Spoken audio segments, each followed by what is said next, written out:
Assalamualaikum warahmatullahi wabarakatuh. Alhamdulillahilladzi arsala rasulahu bil huda wa dinil haq liyudhhirahu ala dini kulli walau karihal musyrikun. Asyhadu an la ilaha illallah wahdahu la syarikalah wa asyhadu anna Muhammadan abduhu wa rasuluhu la nabiyya ba'da. Ikhwani wa akhwati fillah rahimani wa rahimakumullah.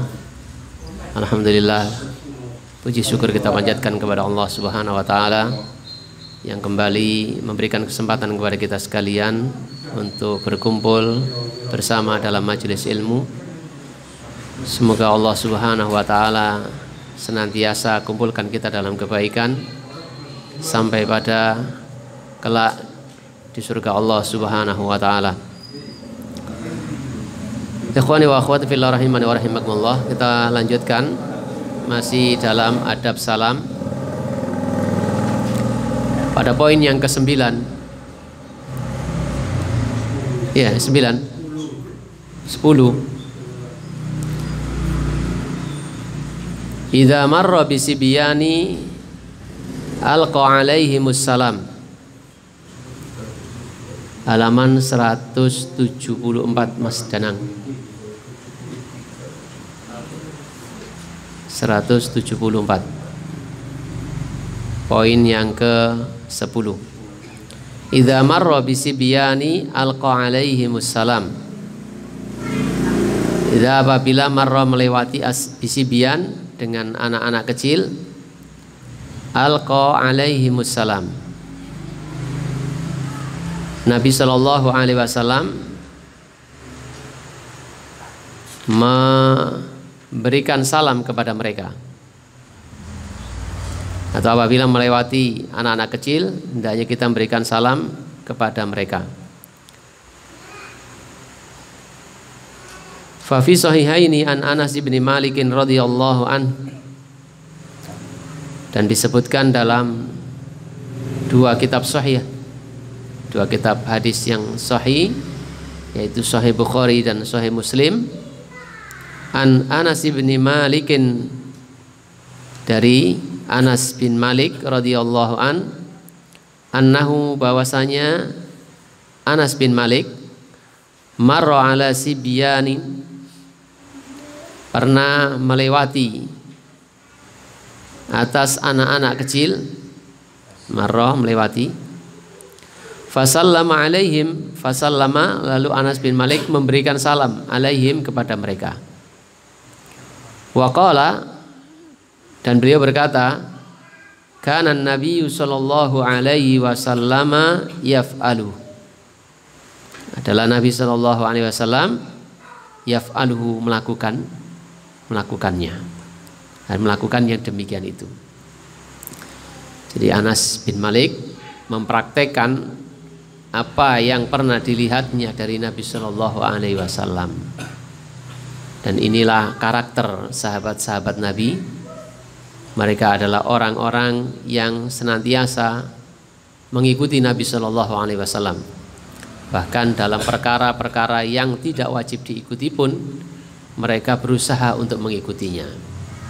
Makanya sampai ada ungkapan, kalau seandainya kalian melihat para sahabat Nabi bagaimana mereka mengikuti Nabi, niscaya kalian akan mengatakan mereka ini gila. Kenapa demikian? Karena apa yang Nabi SAW lakukan, mereka berusaha untuk melakukannya. Semisal umpamanya mereka berjalan di belakang Nabi SAW, maka langkah-langkahnya akan dipaskan dengan langkahnya Nabi. Jadi bekas injakan Nabi injakannya akan dipaskan dengan tanah yang diinjak oleh Nabi SAW. Gitu. Padahal ini kan bukan perkara yang wajib untuk dilakukan. Tapi begitulah para sahabat dalam mengikuti Nabi SAW. Karena saking yakinnya, saking cintanya, tidak pernah ada keraguan sedikit pun dalam diri mereka kepada Nabi SAW. Kalau seandainya umpamanya suatu ketika mereka ada salah satu yang dibonceng oleh Nabi SAW, kemudian pada suatu tempat Nabi bersabda, seraya memutarkan untahnya seperti itu. Maka sahabat yang pernah dibonceng Nabi ini akan membonceng orang lain, akan membonceng orang lain ke tempat di mana dia dibonceng Nabi. Lalu di sanalah dia mengatakan Nabi Shallallahu Alaihi Wasallam berkata atau bersabda begini gitu. Demikian itu para sahabat di dalam mengikuti Nabi. Tidak ada keraguan sedikit pun dalam diri mereka kepada Nabi Shallallahu Alaihi Wasallam. Makanya ketika waktu itu sholat itu menghadap ke Baitul Maqdis, lalu di tengah-tengah sholat turun ayat yang memerintahkan kepada Nabi Shallallahu Alaihi Wasallam untuk berbelok arah menghadap ke Masjidil Haram di Mekah. Di tengah-tengah sholat Nabi SAW berbelok. Para sahabat tidak ribut, langsung mereka mengikuti Nabi SAW. Tidak ribut, lulu Nabi lali atau biaya gini, nah, nggak ada begitu. Ya tidak seperti itu. Bahkan ketika Nabi SAW salah, mereka diam aja. Baru selesai sholat, ya Rasulullah, sepertinya tadi sholatnya dikosor tah gitu. Kok dua? Oh iya, bener. Tanya yang lain, iya bener. Tentang syariat, ini apa? Sujud sahwi itu. Gitu. Ikhwani wa akhwati fillah rahimani wa rahimakumullah, kita kembali kepada hadis ini. Jadi ketika Anas bin Malik suatu ketika pernah melewati anak kecil. Melewati anak-anak kecil, kemudian Anas memberikan salam kepada mereka. Lalu Anas menegaskan kenapa dia melakukan demikian. Karena Nabi SAW melakukan yang demikian itu. Dan ini menunjukkan akan ketawadhuan Nabi SAW. Sekalipun beliau SAW adalah seorang Nabi yang mulia, seorang pemimpin kaum muslimin, tapi tidak segan-segan memberikan atau mendahului memberikan salam kepada anak-anak kecil. Tidak meremehkan mereka, ya. Memuliakan mereka, anak-anak kecil. Memberikan contoh kepada mereka bagaimana ya berbuat baik, menyapa dengan salam ini. Warawa Abu Dawud bisanadin sahihin.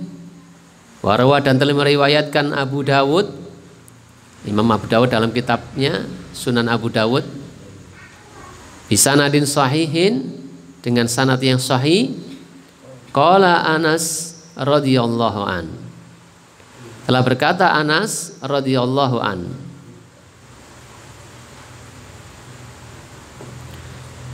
intaha ilaina Rasulullah sallallahu alaihi wasallam,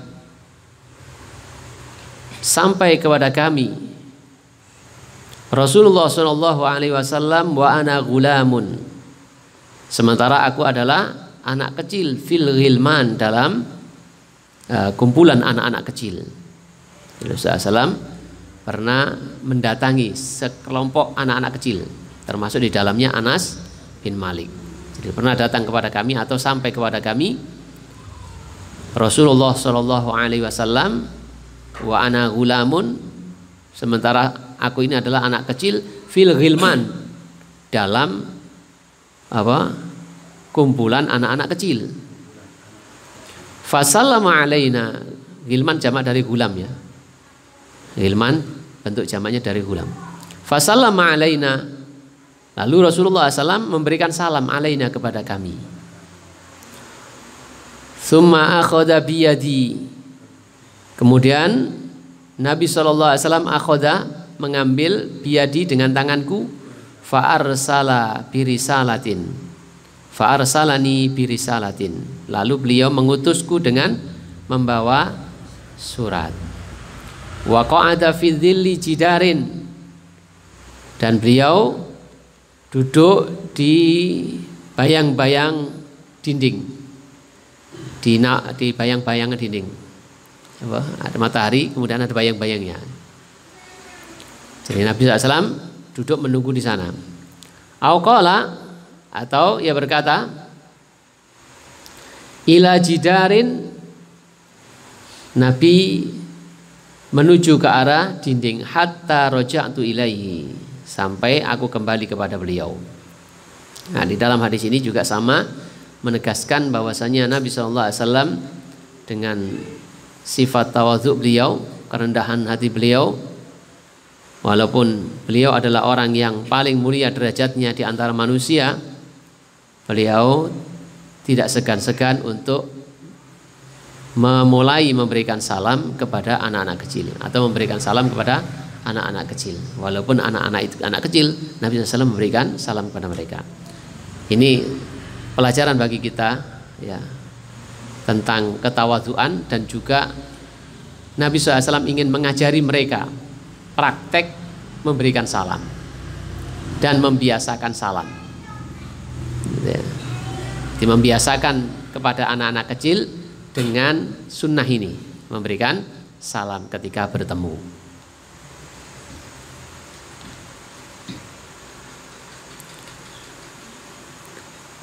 Kemudian yang ke-11, ayyusallimar raqibu 'alal mashi wal qalilu 'alal katsir. Ayyusallimar raqibu 'alal mashi wal qalilu 'alal katsir. Ayyusallima, hendaknya memberikan salam, ar-raqibu, orang yang berkendaraan, orang yang naik kendaraan, hendaknya memberikan salam alal mashi, kepada orang yang berjalan. Wal qalilu, dan orang yang sedikit, hendaknya memberikan salam alal katsir, kepada orang yang banyak.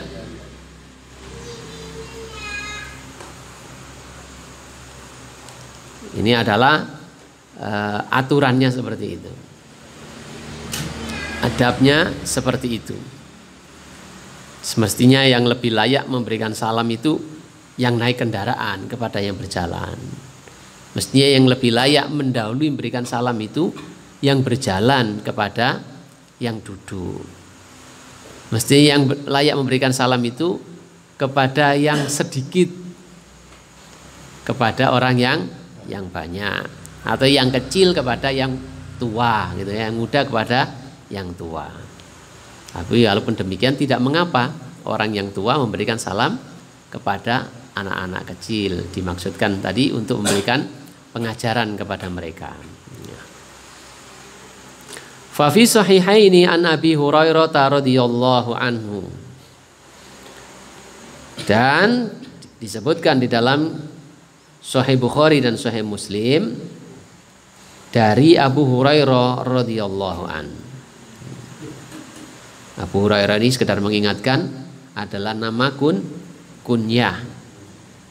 Nama, bukan nama sesungguhnya dia, tapi nama kunyah. Istilahnya nama kunyah itu nama panggilan yang diawali Abu, Ummu, Ibnu atau Bintu. Ya, itu namanya istilahnya kunyah. Kunyahnya Pak Sultan siapa? Misalnya Abu Radit, nah, gitu, Pak Neradit, atau Ibnu Hasan. Pak sama Hasan? Hasan. Nah ya, Ibnu Hasan, anaknya Pak Hasan. Itu kunyah, dan kunyah itu tidak harus dengan nama bapaknya atau nama anaknya. Ya, bisa dengan apa yang dia sukai lah. Gitu. Bisa dari dirinya sendiri bikin kunyah seperti itu. Bisa juga dikasih kunyah orang lain. Ya, seperti Aisyah radhiyallahu anha. Aisyah ini nggak punya anak, tapi punya kunyah, ya, punya nama panggilan Abu Abdillah, Ummu Abdillah. Ya Rasulullah, kok orang-orang pada punya kunyah semua, saya nggak punya. Sudah kunyahmu Ummu Abdillah, ibunya Abdullah. Gitu. Ini kunyah. Jadi tidak mesti anaknya. Umar bin Khattab kunyahnya Abu Hafiz, padahal Umar bin Khattab tidak punya nama anak Hafiz. Tidak punya nama anak yang bernama Hafiz, tapi kunyah beliau adalah Abu Hafiz. Umar bin Khattab. Rasulullah SAW kunyahnya Abul Qasim. Bapaknya Qasim. Pernah punya anak kecil punya anak ya namanya Qasim, tapi sudah meninggal dunia waktu kecil. Ya, Qasim Ibrahim. Qasim juga ya. Jadi tidak mesti harus nama anaknya, tapi juga bukan nama anaknya. Dan tidak harus yang punya anak. Yang nggak punya anak boleh juga pakai kunyah seperti Aisyah ini. Atau seperti Abu Hurairah. Ya, Abu Hurairah adalah artinya kucing kecil. Jadi bapaknya kucing kecil, makanya nggak usah diartikan. Gak penak rasanya. Mungkin saya senengnya manuk Abu Thoir, bisa saja kan? Abu Thoir, bapaknya manuk. Abu Labed.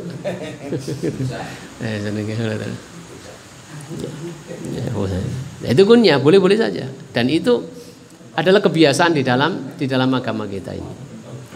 Ya, untuk mendidik anak-anak supaya tumbuh menjadi seperti jenisnya. Anak kecil dipanggil dengan bapak. Tapi di sini kan nggak umum anak kecil dipanggil bapak, kecuali ramungan kan ini Pak nih. Tapi Rasulullah SAW pernah memanggil adiknya Anas dengan Abu Umair. Ya Aba Umair. Lalu bapaknya Umair. Padahal anaknya kecil, dolanan manuk nangis. Ma fa'alan nughair. Apa yang dilakukan oleh burung kecilmu? Jadi dia nangis karena burung kecilnya meninggal dunia, mati. Nabi SAW memanggil si kecil ini Abu Umair. Bukan namanya Abu Umair. Itu Rasulullah SAW memanggil adiknya Anas ini Abu Umair. Ini mendidik anak itu betul-betul ingat dia kelak akan menjadi seorang bapak, seorang laki-laki. Nah, Abu Hurairah radhiyallahu anin Nabi sallallahu alaihi wasallam. Dari Nabi sallallahu alaihi wasallam. Duh. Atasnya ya keliru. Dan disebutkan dalam Sahih Bukhari dan Muslim dari Abu Hurairah radhiyallahu qala, ia berkata, qala Rasulullah sallallahu alaihi wasallam. Telah bersabda Rasulullah sallallahu alaihi wasallam, yusallimur rakibu 'alal mashi wal mashi 'alal qa'idi wal qalilu 'alal katsir. Hendaknya memberikan salam ar-rakibu, orang yang naik kendaraan, 'alal mashi, kepada orang yang berjalan. Wal mashi 'alal qa'idi, dan hendaknya memberikan salam al-mashi, orang yang berjalan, 'alal qa'idi, kepada orang yang duduk. Wal qalilu 'alal katsiri, wal qalilu, dan orang yang berjumlah sedikit hendaknya memberikan salam kepada sekelompok orang yang jumlahnya lebih banyak, yang banyak. Ini adalah adabnya seperti itu, atau selayaknya seperti itu. Jika bertemu dengan saudara muslimnya, kebetulan kita lagi naik kendaraan, maka kita yang memberikan salam kepada yang berjalan. Ya, assalamualaikum, salam yang sudah kita, yang ma'ruf bagi kita. Salam di antara kaum muslimin, assalamualaikum, atau assalamualaikum warahmatullah, atau assalamualaikum warahmatullahi wabarakatuh. Bukan salam sejahtera atau salam Pancasila, bukan salam itu, tapi salam yang merupakan sapaan kebaikan yang disyariatkan untuk kita. Kemudian yang ke-12, ayyusallima saghiru 'alal kabiri wal maru 'alal qaidi. Hendaknya memberikan salam anak kecil kepada orang yang besar, atau orang yang muda kepada yang tua. Hendaknya memberikan salam yang muda kepada yang tua. Wal maru 'alal qaidi, dan orang yang berjalan, yang lewat, kepada orang yang duduk. Duduk. Tapi kadang-kadang ngising duduk kasih salam duluan. Ya nggak apa-apa kalau dalam rangka untuk mengajari. Tapi kadang-kadang untuk ngudi gitu. Seperti yang anak-anak dulu yang di depan rumah saya itu. Kalau ada perempuan-perempuan yang berangkat ngaji itu digodi. Assalamualaikum Ustazah. Ditambahi godain kita dong. Nah, ini repot teman. Salamnya sampai. Jadi yang lebih layak memberikan salam itu sesungguhnya yang lebih muda kepada yang tua. Yang lebih layak memberikan salam itu kepada yang berjalan kepada yang duduk, bukan yang duduk kepada yang berjalan, yang lebih layak. Tapi juga tidak terlarang yang duduk kasih salam. Ya. Sesuai dengan tujuannya, mungkin karena dia nggak kasih salam, kita kasih salam lah. Kemungkinan dia nggak kasih salam, kita kasih salam. Atau untuk mengajari untuk membiasakan memberikan salam kepada anak-anak kecil ya, saat kita duduk atau kita yang tua memberikan salam, tidak mengapa. Kemudian yang ke-13, al-ibtisamatu inda ilqa'is salami wa raddihi. Tersenyum, ibtisama, tersenyum inda ilqa'i, ketika bertemu. Inda ilqa'is salami, memberikan salam ketika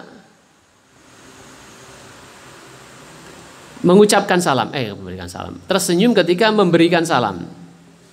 Inda ilqa'is salam, ketika memberikan salam. Ibtisamatu, tersenyum, inda ilqa'is salam, ketika memberikan salam, waraddihi, dan menjawab salam.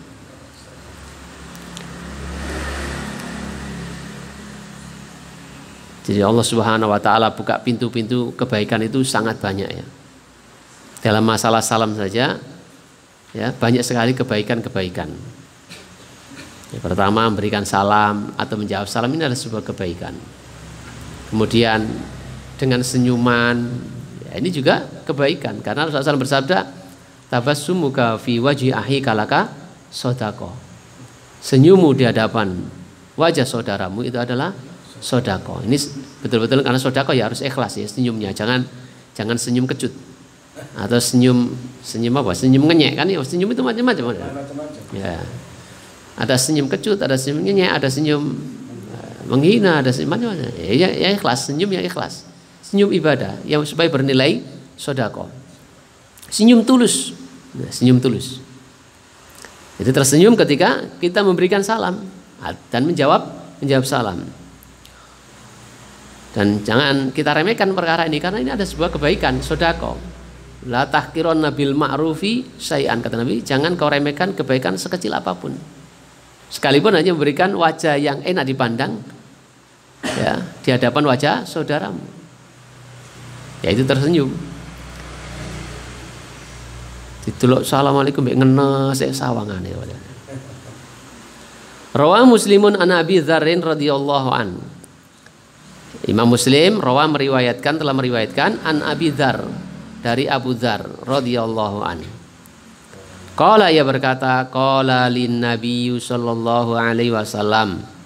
Qala, telah bersabda li kepadaku an Nabi sallallahu alaihi wasallam. La tahkiranna bil ma'rufi syai'a. Janganlah sekali-kali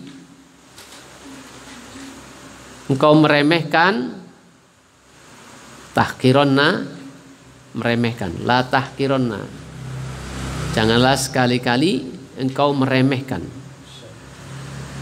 minal ma'rufi, dari kebaikan, syai'an, sekecil apapun. Walaupun kebaikan itu kecil, janganlah kita remehkan. Walau antal akhaka biwajhin talqin, sekalipun engkau bertemu saudaramu dengan wajah yang enak dilihat, ya tersenyum, senyum gitu. Enak kan kalau tersenyum itu enak gitu. Sehingga patek-patek ganteng tadi ketok ganteng gitu. Dengan senyumnya itu ketok manis gitu. Jadi wong iku yo ojo mbetutut wae didelok iku sumpek rasane gitu. Mbok yo kala-kala iki ya senyum gitu. Pemene ketemu kancane, ketemu dulure lah gitu. Dadi wong sing gak tau senyum piye ya rasane gitu. Ngasih kok awak dhewe kok sepet rasane.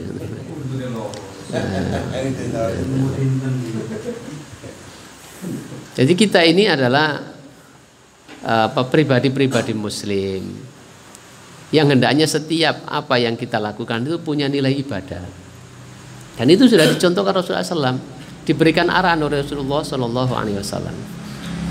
Kalau kita amalkan syariat itu, maka semuanya akan baik, bukan hanya untuk diri kita sendiri, tapi juga orang lain.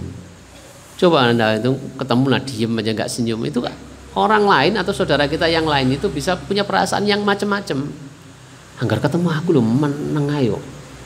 Kadang-kadang kita sopo meneng ayo sombong kok, mesti pikirannya sih gak. Kadang-kadang ya ora krungu juga sing disapa.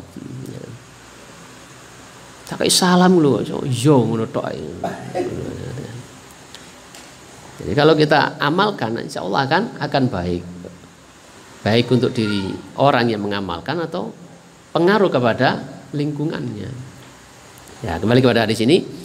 Nabi SAW mewasiatkan kepada kita, la tahqiranna bil ma'rufi syai'an. Jangan meremehkan kebaikan sekecil apapun. Lalu Nabi SAW memberikan contoh, walau antal ko akhaka biwajhin talqin. Sekalipun engkau bertemu dengan saudaramu dengan wajah yang enak dipandang, yang manis gitu. Tapi ya kalau dengan lawan jenis yang bukan mahramnya ya jangan senyum-senyum, bahaya, ini malah menimbulkan fitnah. Ya, yang demikian ini harus lebih dihindari daripada melakukan suatu manfaat, mengambil manfaat. Jadi menghindari madharat didahulukan daripada mengambil manfaat.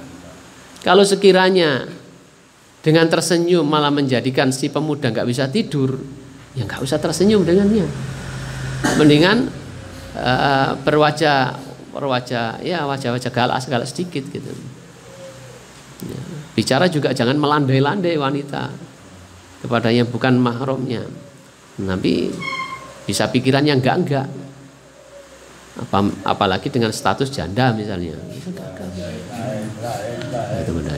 Jadi ngomong yang kenceng, jawab salam, assalamualaikum, waalaikumsalam, yang kayak gitu. Ya. Supaya tidak menimbulkan fitnah. Ya. Menghindari fitnah atau menghindari kemudaratan lebih didahulukan daripada mengambil manfaat. Wa rawa Tirmidzi wa hasanahu an Abi Dzarrin. Imam Tirmidzi juga pernah meriwayatkan dan beliau menilai hadisnya sebagai hadis hasan an Abi Dzar radhiyallahu an. Dari Abu Dzar radhiyallahu an qala, ia berkata, qala Rasulullah sallallahu alaihi wasallam. Rasulullah sallallahu alaihi wasallam bersabda, tabassumuka fi wajhi akhika laka shadaqah. Tabassumuka, senyummu, fi wajhi akhika,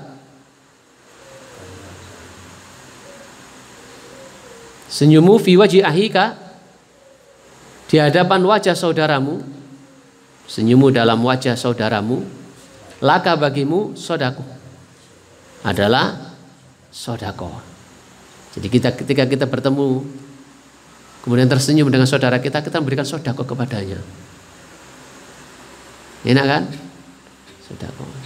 Tapi kadang-kadang bagi orang-orang tertentu senyum itu suatu yang berat. Ya, apalagi melihat orang yang dibencinya.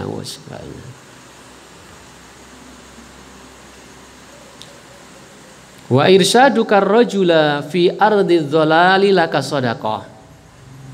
Dan petunjukmu kepada seseorang di tanah yang tersesat, laka shadaqah, maka bagimu adalah shadaqah. Jadi berikan petunjuk kepada orang yang tersesat, ya, gak ngerti dalane muleh, ya, atau gak ngerti alamat yang dicari, kita tunjukkan kepadanya, maka itu shadaqah. Ya.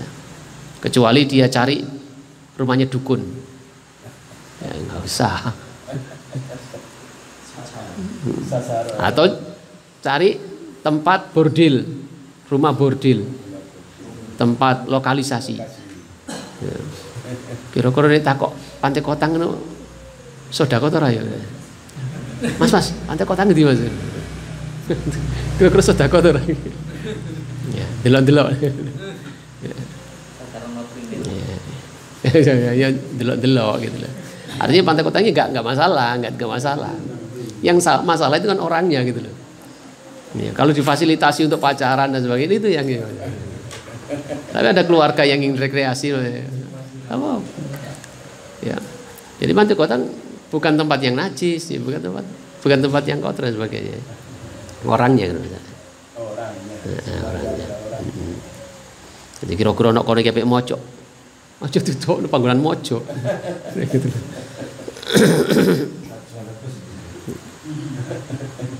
Jadi menunjukkan orang yang tersesat jalan itu adalah sedekah.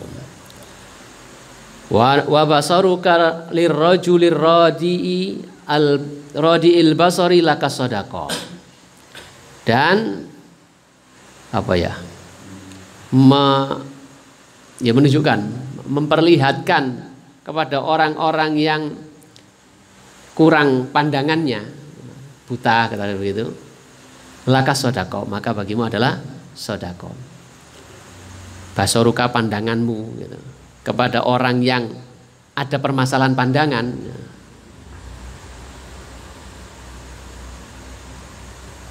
di pandangannya ya buta lah, menunjukkan orang yang buta, oh ini Pak bacanya ini gini suratnya jenengan, atau SMS jenengan gini, itu sodako ya, itu sodako.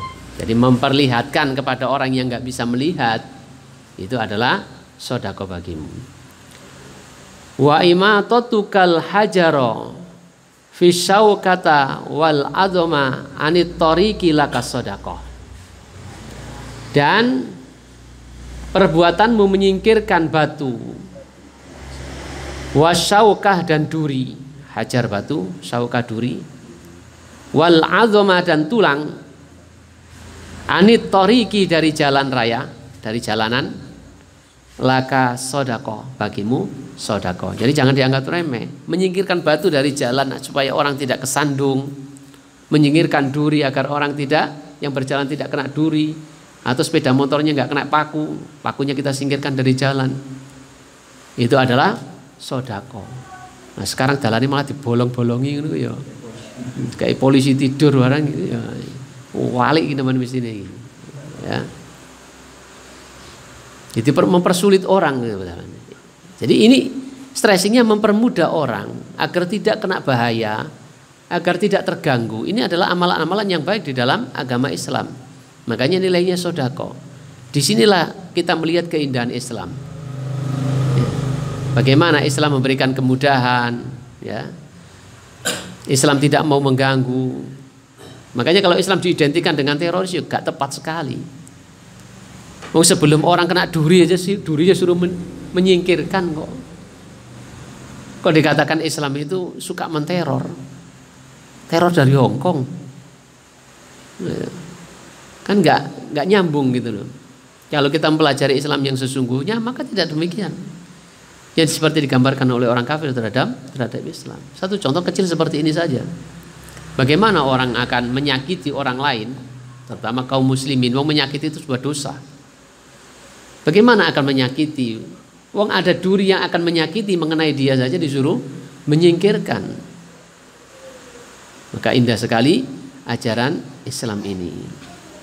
Ngacungkan pedang ini, pisau pada orang lain aja nggak boleh, kok malah membunuh gimana? Ya.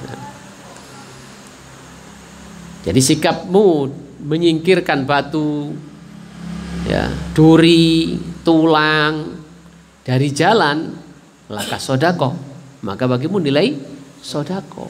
Jangan diremehkan. Ini adalah kebaikan. Makanya kalau ada batu-batu di jalan, ya jangan disengaja ditumpuk-tumpuk gitu.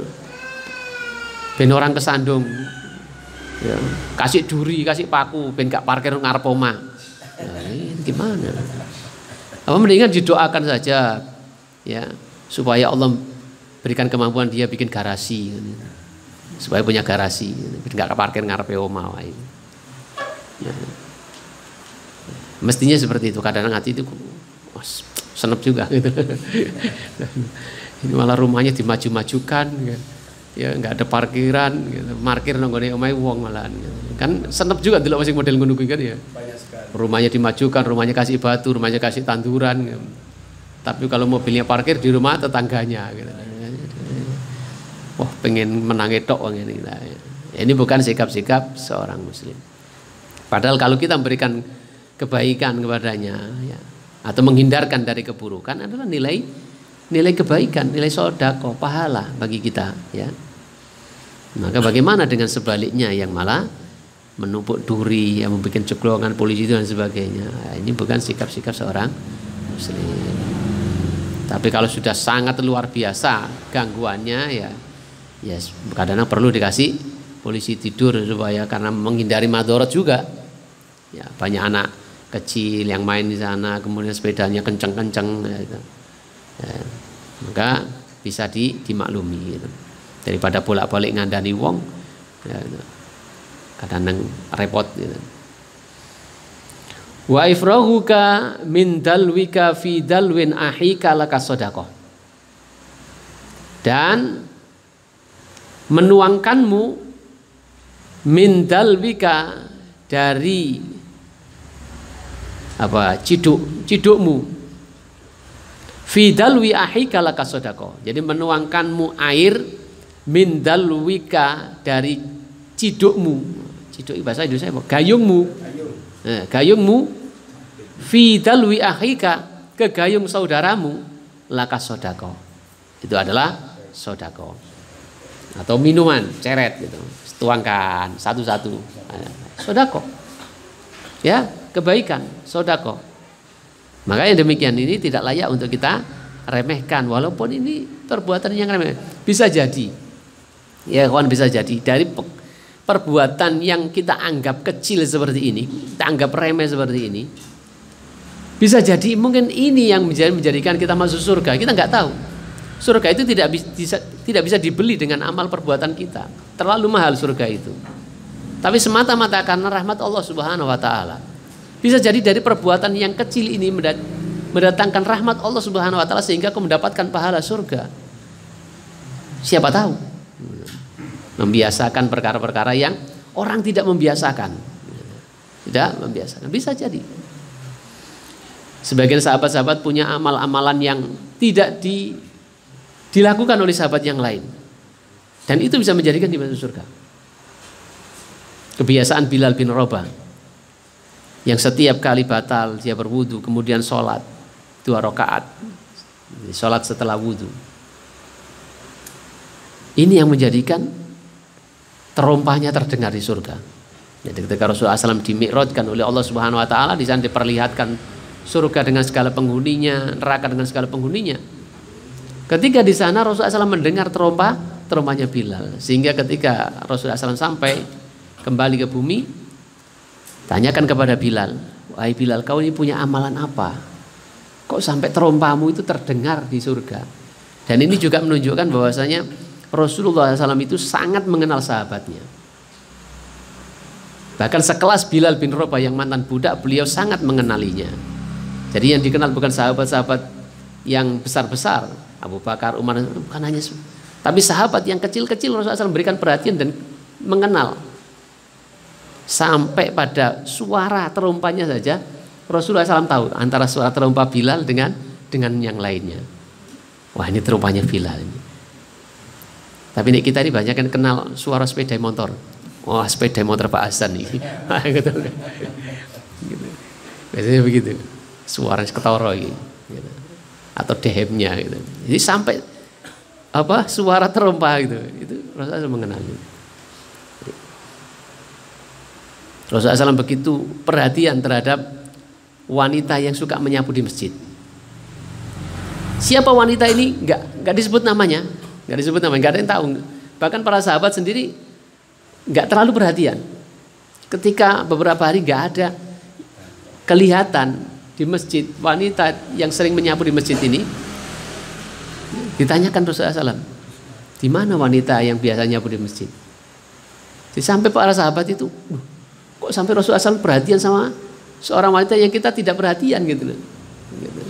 Oh, siapa sih wanita itu kok sampai menjadi wanita gitu? Dan ini juga menunjukkan bahwa Rasulullah SAW itu menghargai apa yang diperbuat, ya, perbuatan yang dia lakukan rutinitas. Bukan karena kedudukan dia sebagai ini, tapi bagaimana dia menjalankan aktivitasnya, amaliyahnya itu. Ini yang lebih dihargai, bukan karena kedudukannya. Nah, jadi Bilal bin Rabah biasa ditanya, ya, wahai Bilal, apa amalan apa yang kau miliki sehingga suara terompahmu itu sudah terdengar di surga? Wong itu sampai surga itu sudah terdengar suara terompahnya.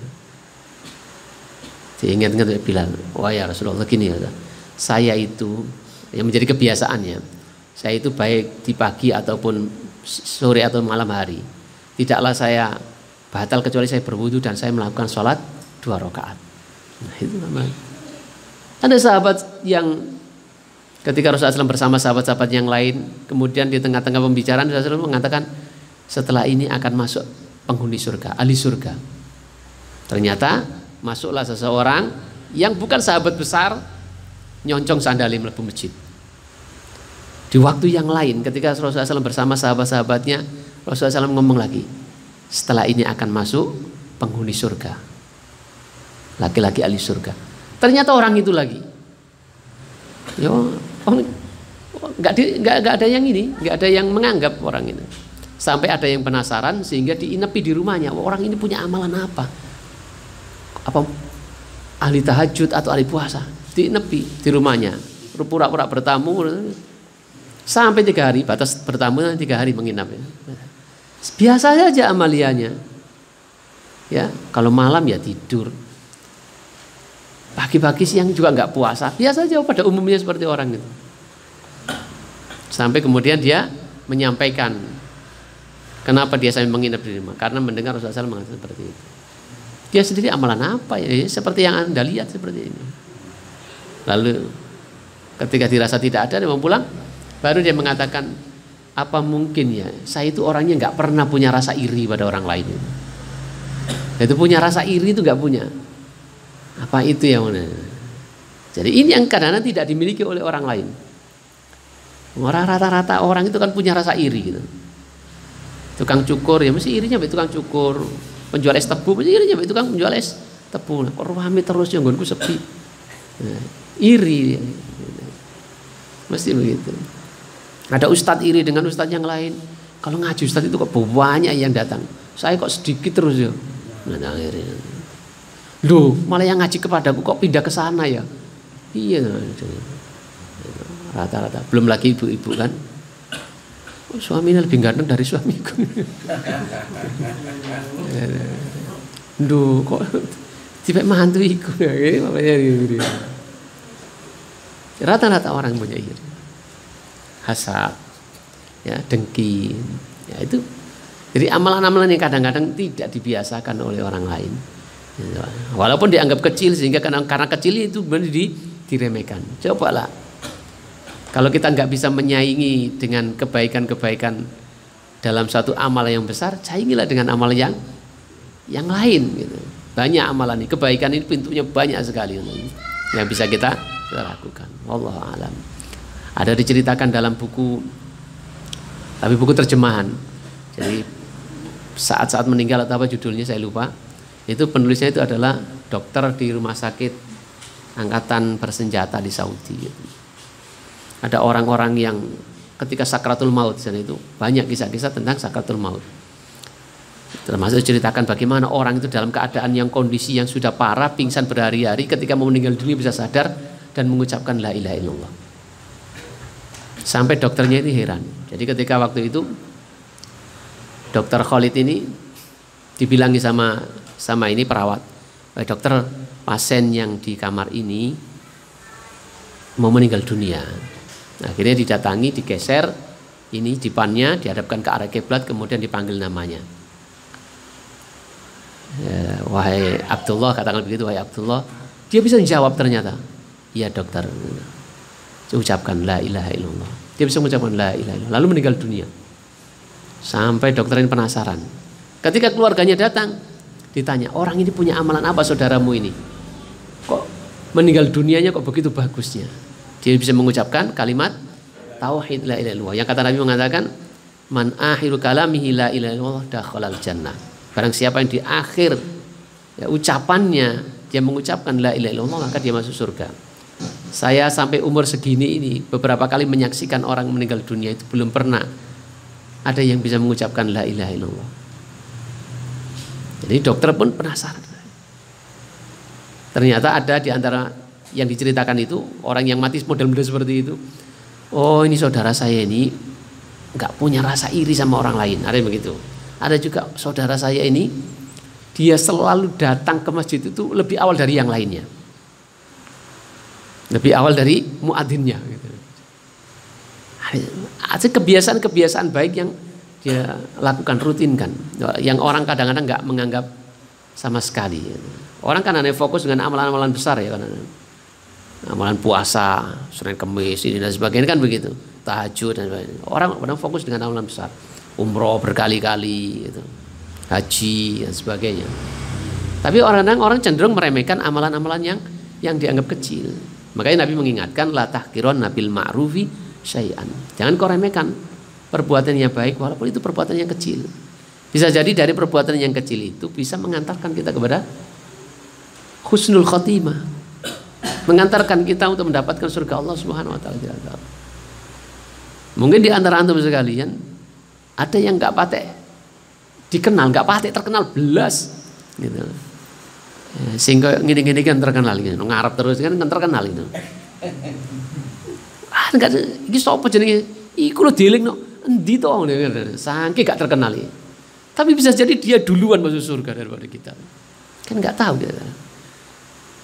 Dia enggak peduli dengan orang lain, dia enggak terkenal gitu kan. Bisa jadi yang demikian itu mendahului kita masuk surga. Belum jaminan yang ustadz itu kemudian masuk surga duluan, belum enggak ada jaminan. Terlalu banyak godaan jadi ustadz. Ya. Jadi sampai pada menuangkan air pada gelas saudaramu atau kayu saudaramu itu adalah sedekah. Akhwani wa akhwati fillah rahimani wa rahimakumullah, mungkin kita cukupkan sampai di sini. Yang bisa sama kita pelajari, mudah-mudahan dalam pertemuan berikutnya bisa kita teruskan kembali. Subhanakallahumma wa bihamdika asyhadu an la ilaha illa anta astaghfiruka wa atubu ilaik. Assalamualaikum warahmatullahi wabarakatuh.